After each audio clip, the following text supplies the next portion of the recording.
Brothers and sisters, alam ba niyo na may tatlong simpleng bagay na makatutulong para humaba ang ating buhay?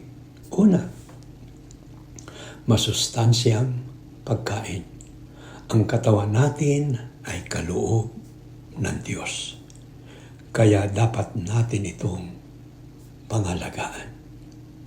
Pangalawa, ehersisyo. Ang paggalaw ng katawan ay nagbibigay lakas at kalusugan sa ating katawan. At ang pangatlo, sapat na tulog.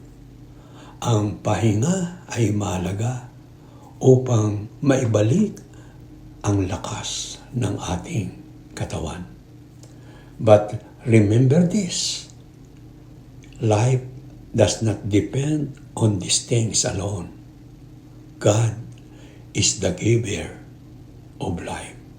Sinabi nga sa Biblia, ang pagkatakot sa Panginoon ay nagdaragdag ng mga araw sa ating buhay. Proverbs 10:27. Mga kapatid, mahalaga ang pagsunod at pagtitiwala sa salita ng Diyos. God bless us all.